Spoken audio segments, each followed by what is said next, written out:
الحمد للہ رب العالمین والصلاة والسلام علی سید الانبیاء والمرسلین اما بعد فاعوذ باللہ من الشیطان الرجیم بسم اللہ الرحمن الرحیم الحمدللہ سورہ بقرہ کی تفسیر جاری ہے اور ہم نے کل کے پروگرام میں آپ کی خدمت میں 84ویں آیت 84 نمبر آیت سے آغاز کیا تھا اور یہ بتایا تھا کہ اللہ تبارک و تعالیٰ نے یہاں پر بھی یہودیوں سے ہی خطاب فرمایا، یہودیوں کے بارے میں بیان فرمایا ہے اور اس کی تفسیر تمہیدی طور پہ بیان کی تھی کہ توریت میں اللہ تبارک و تعالیٰ نے یہود سے 4 وعدے لیے تھے، اور بھی بہت سے وعدے تھے، 4 یہاں کے حساب سے ہم عرض کر رہے ہیں، جس میں پہلا وعدہ یہ تھا کہ تم ایک دوسرے کو قتل نہیں کرو گے، دوسرا وعدہ یہ تھا کہ ایک دوسرے کو گھروں سے نہیں نکالو گے، کسی کو جلا وطن نہیں کرو گے، تیسرا وعدہ یہ تھا کہ آپس میں متحد رہو گے، کوئی ایسا نہیں کرے گا کہ اپنوں کے خلاف کسی اور کی مدد کرے، چاہے وہ گناہ میں ہو چاہے کسی زیادتی میں ہو، اور چوتھا یہ کہ اگر تم میں سے آپس میں کوئی کبھی قیدی ہو کر آئے گا تو دوسرا اس کو فدیہ دے کر چھڑائے گا۔ تو انہوں نے چوتھے حکم پر تو عمل کیا کہ فدیہ دے کر اپنے قیدیوں کو چھڑاتے تھے، لیکن باقی 3 احکامات پر عمل نہیں کیا، اس کو اللہ تعالیٰ نے یہاں پر بیان فرمایا۔ اور اس کی تفصیل ذرا تھوڑی سی یہ ذہن میں رکھیے کہ مدینہ میں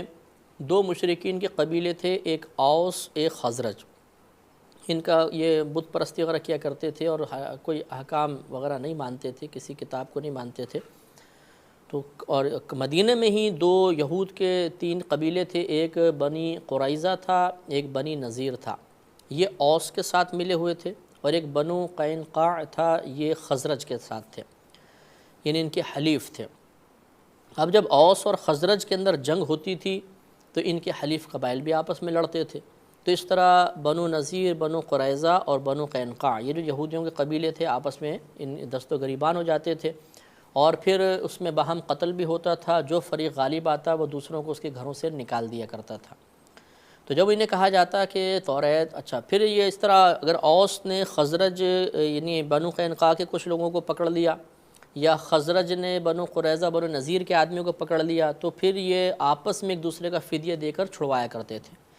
اب جب انہیں کہا جاتا کہ جب یہ تمہارے مخالف ہیں، فریق مخالف کے حلیف ہیں، آپ انہیں فدیہ دے کر کیوں چھڑاتے ہیں؟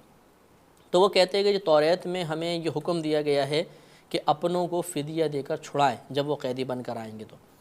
جب ان پر اعتراض کیا جاتا ہے کہ اچھا یہ بھی تو کہا گیا ہے کہ تم قتل نہ کرو اور ان کو ان کے گھروں سے نہ نکالو اور ان کے خلاف کسی اور کی مدد نہ کرو، تو وہ جواب میں کہا کرتے جی یہ تو کیا کریں، ہم نے حلیف جو ہے ہمارا ساتھی ہے، اس سے ہم نے کچھ وعدے کیے ہوئے ہیں، اس کی پاسداری مقصود ہے۔ تو گویا کہ یہ اپنے حلیف کے وعدوں کی پاسداری میں اللہ تبارک و تعالیٰ کے وعدوں کو نظر انداز کرتے، اللہ تعالیٰ سے کیے گئے وعدے کو بھول جاتے تھے اور اس کے احکامات کو نظر انداز کیا کرتے تھے۔ اسی کو اللہ تعالیٰ نے یوں بیان فرمایا، اور یاد کرو کہ جب ہم نے تم سے پختہ وعدہ لیا تھا کہ تم اپنوں کے خون نہیں بہاؤ گے اور اپنوں کو ان کے گھروں سے نہیں نکالو گے، پھر تم نے اقرار کیا تھا اور تم اس پر گواہ بھی تھے، پھر تم وہی ہو کہ قتل کرتے ہو اپنوں کو اور نکالتے ہو ایک فریق کو اپنوں میں سے ان کے گھروں سے، اور مدد کرتے ہو ان کے برخلاف گناہ اور زیادتی کے ساتھ، اور اگر آتے ہیں وہ تمہارے پاس قیدی بن کر تو تم ان کا فدیہ دیتے ہو، حالانکہ حرام کیا گیا تھا تم پر ان کا نکالنا بھی۔ تو کیا تم کتاب کے بعض حصے پر ایمان رکھتے ہو اور بعض کا انکار کرتے ہو؟ تو گویا کہ یہی ان پر اعتراض تھا کہ تم کچھ باتیں مان رہے ہو، فدیہ دینے والی مانتے ہو، باقی سب کو نظر انداز کرتے ہو۔ تو جب تم اس طرح کرو گے تو فما جزاء من یفعل ذلک منکم الا خزی فی الحیات الدنیا، تو تم میں سے جو بھی اس کے بعد پھر اس قسم کے افعال کا مرتکب ہو تو اس کے لیے دنیا میں ذلت اور رسوائی ہے۔ اور ایسے ہی ہوا کہ ان کو اللہ تعالیٰ نے ذلت اور رسوائی میں مبتلا کیا، چنانچہ بعد میں اوس اور خزرج یہ ایمان لے آئے تھے، مسلمان ہو گئے، اور نبی کریم صلی اللہ علیہ وسلم نے جب مدینہ منورہ تشریف لائے تو بنو قریظہ سے آپ کا مقابلہ ہوا اور آپ نے تقریباً 25 دن تک ان کا محاصرہ کیے رکھا۔ تو یہ بنو قریظہ اس پر راضی ہو گئے کہ حضرت سعد بن معاذ رضی اللہ تعالی عنہ کو حکم بنایا جائے، یعنی فیصلہ کرنے والا بنایا جائے، جو یہ فیصلہ کریں گے ہمیں قبول ہوگا۔ حضرت سعد بن معاذ رضی اللہ تعالی عنہ نے یہ فیصلہ کیا کہ ان کے بنو قریظہ کے تمام مردوں کو قتل کر دیا جائے اور ان کے بچوں اور عورتوں کو قیدی بنایا جائے۔ چنانچہ یہی حکم ہوا تو مرد ان کے قتل ہوئے، تقریباً 700 کے قریب افراد تھے جو ان کے قتل کیے گئے، اور عورتوں اور بچوں کو قیدی بنایا گیا۔ یہ دنیا میں ان کو ذلت اختیار کرنا پڑی۔ اور بنو قینقاع نے پہلے نبی کریم صلی اللہ علیہ وسلم سے ایک باقاعدہ معاہدہ کیا تھا، حلیف ہو گئے تھے، پھر بعد میں نقض عہد کیا تو نبی کریم صلی اللہ علیہ وسلم نے ان کے پاس جا کے گفتگو کرنا چاہی تو انہوں نے معاذ اللہ قتل کی سازش کی، جس کی تفصیل پوری کتب تاریخ میں درج ہے، جس پر نبی کریم صلی اللہ علیہ وسلم نے پھر ان پر حملہ کیا اور یہ جلا وطنی پر راضی ہوئے۔ تو آپ نے انہیں ایک اونٹ لے جانے کا حکم دیا کہ ہر ایک اونٹ لے جا سکتا ہے، اس پہ جتنا مال آیا یہ لے کر چلے گئے، باقی تمام مال ان کا چھن گیا۔ تو اس طرح ان کو دنیا میں ذلت اور رسوائی برداشت کرنا پڑی، اور اللہ تعالیٰ نے خود ان سے پھر آگے وعدہ فرما لیا کہ وَيَوْمَ الْقِيَامَةِ يُرَدُّونَ إِلَىٰ شَدِّ الْعَذَابِ، اور قیامت کے دن یہ شدید عذاب کی طرف لوٹائے جائیں گے۔ وَمَا اللَّهُ بِغَافِلٍ عَمَّا تَعْمَلُونَ، اور اللہ تعالیٰ اس سے غافل نہیں جو تم کر رہے ہو، تمہارے کاموں سے غافل نہیں۔ أُولَٰئِكَ الَّذِينَ اشْتَرَوُا الْحَيَاةَ الدُّنْيَا بِالْآخِرَةِ، یہی وہ لوگ ہیں جنہوں نے خرید لیا دنیا کی زندگی کو آخرت کے بدلے میں، فَلَا يُخَفَّفُ عَنْهُمُ الْعَذَابُ، تو ان سے عذاب میں تخفیف نہیں کی جائے گی، وَلَا هُمْ يُنصَرُونَ، اور نہ یہ مدد کیے جائیں گے۔ اس سے بھی معلوم ہوا کہ جب تک یہ اللہ تبارک و تعالیٰ اور اس کے رسول کریم صلی اللہ علیہ وسلم پر ایمان لے کر نہیں آئیں گے، اللہ پر تو ایمان لاتے ہیں لیکن اللہ پر ایمان لانے کا، درست ایمان لانے کا یہی مطلب ہے کہ اس کی توحید کے اقرار کے ساتھ ساتھ نبی کریم صلی اللہ علیہ وسلم کی رسالت کو بھی مانا جائے۔ جب تک یہ اس معیار پر پورے نہیں اترتے ہیں، ان کا یہ انجام اللہ نے بیان فرمایا کہ انہوں نے گویا کہ اس حالت پر قائم رہ کر آخرت کے بدلے میں دنیا کو ترجیح دے دی ہے، تو ان سے آخرت میں عذاب نہیں ہٹایا جائے گا اور نہ وہاں پر ان کی کسی قسم کی مدد کی جائے گی۔ آگے اللہ نے ارشاد فرمایا وَلَقَدْ آتَيْنَا مُوسَى الْكِتَابَ، اور بے شک ہم نے عطا کی موسیٰ کو کتاب یعنی توریت، وَقَفَّيْنَا مِن بَعْدِهِ بِالرُّسُلِ، اور ان کے بعد پے در پہ کئی رسولوں کو بھیجا۔ وَآتَيْنَا عِيسَى ابْنَ مَرْيَمَ الْبَيِّنَاتِ، اور عطا کی ہم نے عیسیٰ بن مریم کو نشانیاں، وَأَيَّدْنَاهُ بِرُوحِ الْقُدُسِ، اور پاکیزہ روح کے ساتھ ان کی مدد فرمائی۔ تو یہاں پہ اللہ تعالیٰ نے بیان، اب یہاں پہ بھی یہ خطاب ہے اور یہود کا کارنامہ اللہ تبارک و تعالیٰ بیان کر رہا ہے کہ کس وجہ سے ان کو دنیا میں ذلت اور رسوائی ہوئی، آخرت میں عذاب ان کا مقدر بنے گا۔ کہ اللہ نے اس کی تمہید یہ بیان فرمائی کہ موسیٰ کو کتاب عطا فرمائی توریت، اور اس کے بعد پے در پہ موسیٰ کو کتاب یعنی توریت دی تھی، اور اس کے بعد پے در پہ ہم نے رسول بھیجے۔ تو موسیٰ علیہ السلام اور عیسیٰ علیہ السلام کے درمیان بہت سے رسول آئے، جیسے حضرت سلیمان ہیں، حضرت داؤد ہیں، پھر حضرت زکریا، حضرت یحییٰ، حضرت سلیمان، حضرت یونس، یہ تمام انبیاء علیہ السلام آتے رہے۔ اور عیسیٰ علیہ السلام کو چونکہ نئی کتاب نئی شریعت دی گئی تھی، تو موسیٰ علیہ السلام سے لے کر عیسیٰ علیہ السلام تک جتنے بھی انبیاء علیہ السلام آتے رہے وہ موسیٰ علیہ السلام کی شریعت کی تعلیم دیتے رہے اور توریت پر عمل کی ہدایت کرتے رہے تھے۔ پھر جب حضرت عیسیٰ بن مریم رضی اللہ علیہ السلام تشریف لائے تو یہود نے بغض میں آ کر، حسد میں آ کر ان پر بھی ایمان لے کر نہیں آئے اور ان کا انکار کیا۔ تو لہذا ارشاد فرمایا وَآتَيْنَا عِيسَى ابْنَ مَرْيَمَ الْبَيِّنَاتِ، اور عطا کی ہم نے عیسیٰ بن مریم کو نشانیاں، وَأَيَّدْنَاهُ بِرُوحِ الْقُدُسِ، اور تائید کی ہم نے ان کی پاکیزہ روح کے ساتھ۔ عیسیٰ علیہ السلام کو جو معجزات دیے گئے اللہ نے انہی کو بینات فرمایا ہے۔ عیسیٰ علیہ السلام واضح طور پر اللہ کی بارگاہ سے بہت سے معجزات لے کر آئے جن کو دیکھنے کے بعد یقیناً ایمان لانا چاہیے تھا۔ یعنی یہ نابینا جو تھے بالکل نابینا، اس کو بینا کر دیا کرتے تھے، ہاتھ پھیرتے تھے آنکھیں آ جاتی تھیں۔ کوڑھی شخص کوئی ہو، کوڑھ کے مرض میں مبتلا ہو، اس کو ایک ہاتھ پھیرتے تھے تمام شفا حاصل ہو جاتی تھی۔ مردوں کو آپ نے زندہ کیا، اسی طرح مٹی کے پرندے بناتے تھے، پھونک مارتے تھے تو وہ زندہ ہو کے اڑ جایا کرتے تھے۔ اس کے علاوہ جو گھر میں لوگ کھاتے پیتے تھے، ذخیرہ کرتے تھے، حضرت عیسیٰ علیہ السلام اللہ کی عطا سے ان تمام چیزوں کی خبر دے دیا کرتے تھے۔ تو جب اتنی واضح نشانیاں آئیں،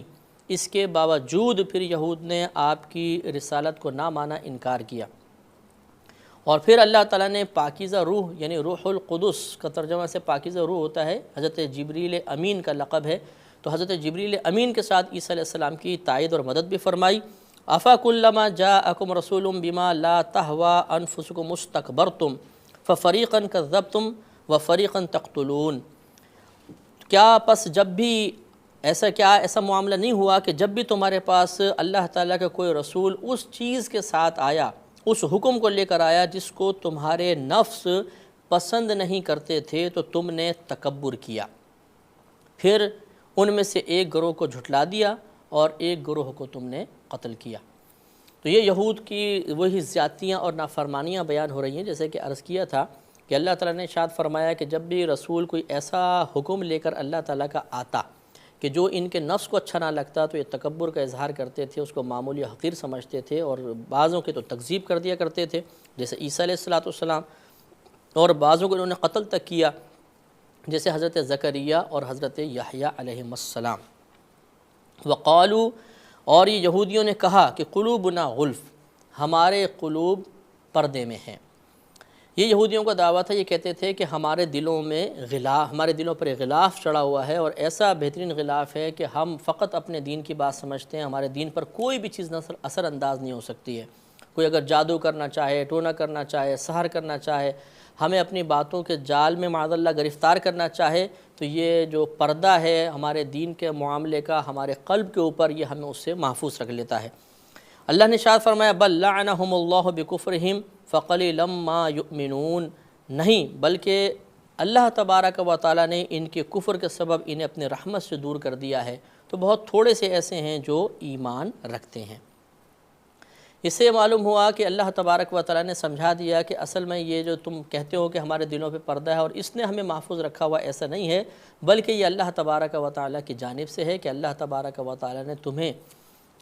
اپنی رحمت سے دور کر دیا ہے، اور وہ بھی اپنے رحمت سے دور کرنا تمہارے شامت اعمال کی بنا پر ہے کہ تم نے کفر کیا اور تم اللہ تبارک و تعالیٰ پر ایمان نہیں رکھتے تھے۔ آگے اللہ تبارک و تعالیٰ نے ارشاد فرمایا وَلَمَّا جَاءَهُمْ كِتَابٌ مِّنْ عِنْدِ اللَّهِ، اور جب آئی ان کے پاس ایک کتاب اللہ تبارک و تعالیٰ کی طرف سے،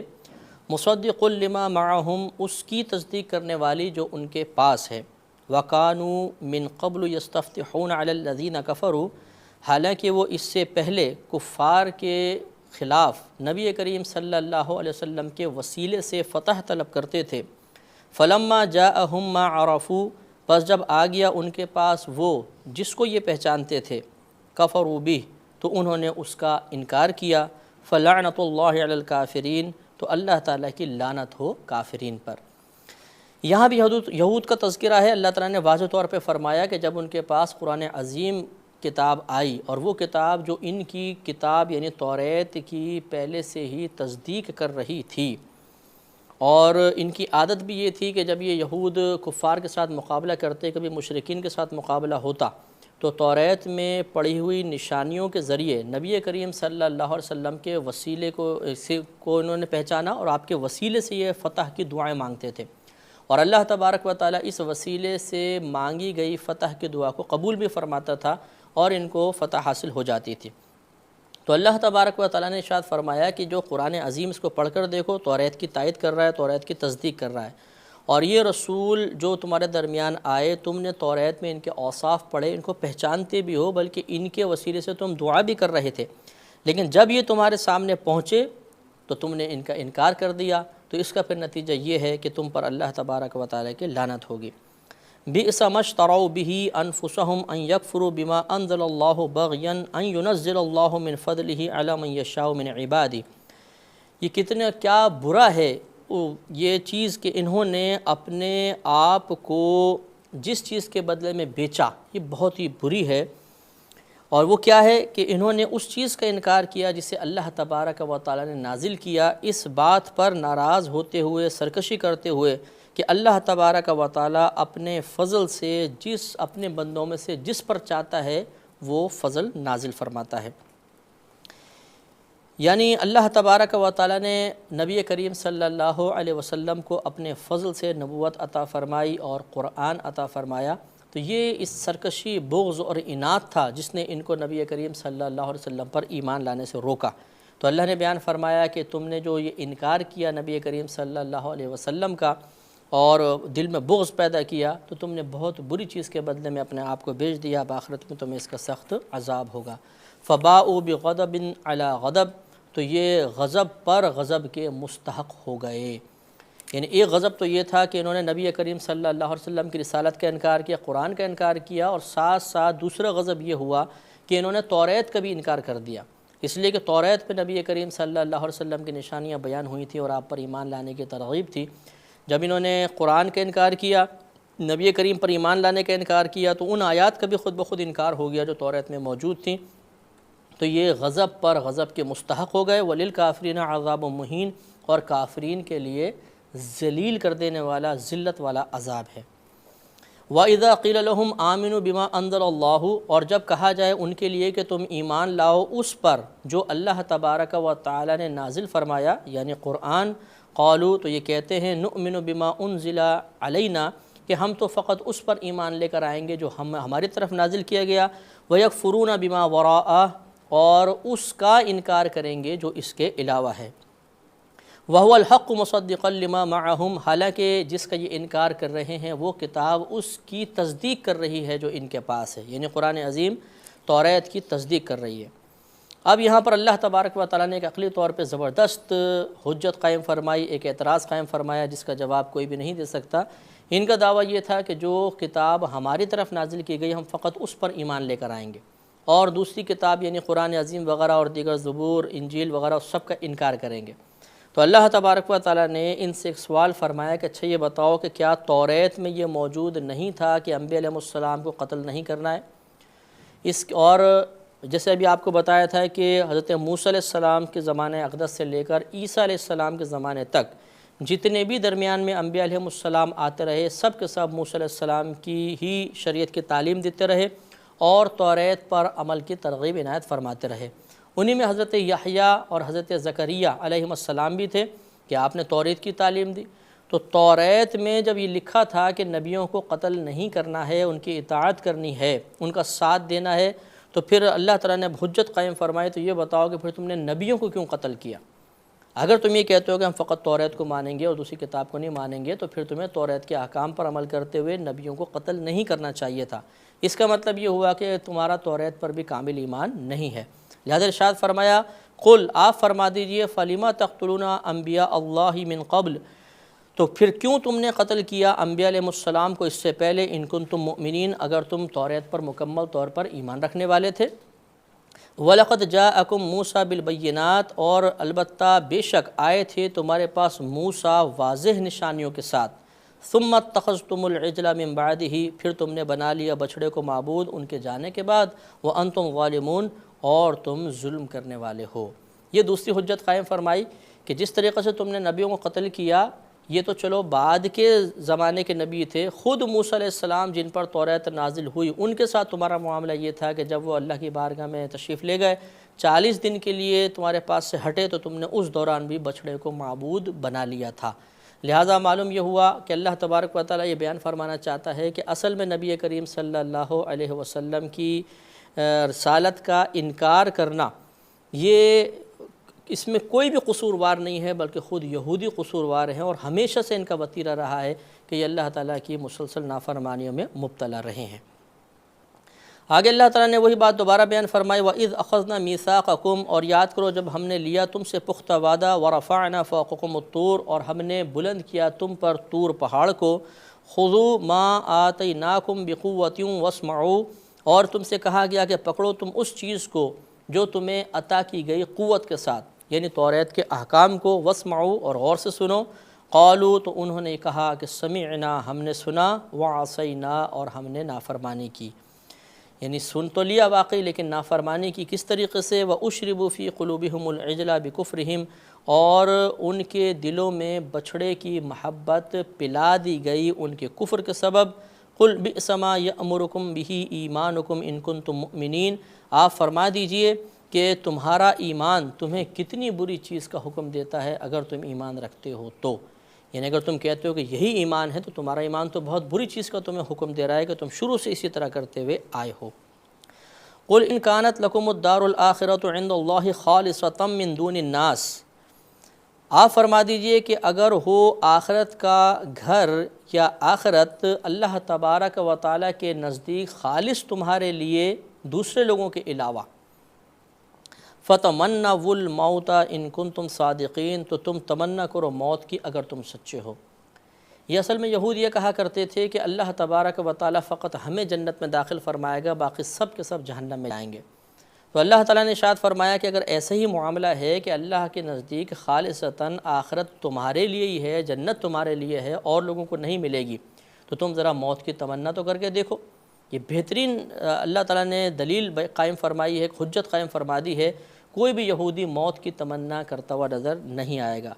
لہذا خود اللہ نے آگے ارشاد فرمایا کہ وَلَن يَتَمَنَّوْهُ أَبَدًا بِمَا قَدَّمَتْ أَيْدِيهِمْ، اور ہرگز یہ تمنا نہیں کریں گے موت کی کبھی بھی اس سبب سے جو ان کے ہاتھوں نے آگے بھیجا، یعنی انہوں نے جو کوتاہیاں کی ہیں، گناہ کی ہیں، سرکشی کی ہے، اور یہ خود جانتے ہیں کہ نبی کریم صلی اللہ علیہ وسلم پر ایمان نہ لانا ہمارے لیے نقصان کا باعث ہے، ان تمام امور کے پیش نظر یہ کبھی بھی موت کی تمنا نہیں کریں گے، کیونکہ ان کو پتہ ہے کہ مرنے کے بعد اللہ کے عذاب میں گرفتار ہونا پڑے گا۔ واللہ علیم بالظالمین، اور اللہ تبارک و تعالی ظالمین کو، ظلم کرنے والوں کو جانتا ہے۔ تو معلوم یہ ہوا کہ تقریباً تمام آیات یہودیوں کی مذمت میں نازل ہوئی ہیں۔ آج نجات فقط نبی کریم صلی اللہ علیہ وسلم کی رسالت کے اقرار پر موقوف ہے، آپ کی مکمل اطاعت پر موقوف ہے۔ اللہ تعالی ہمیں اس پہ استقامت عطا فرمائے، آمین۔ وآخر دعوانا ان الحمد للہ رب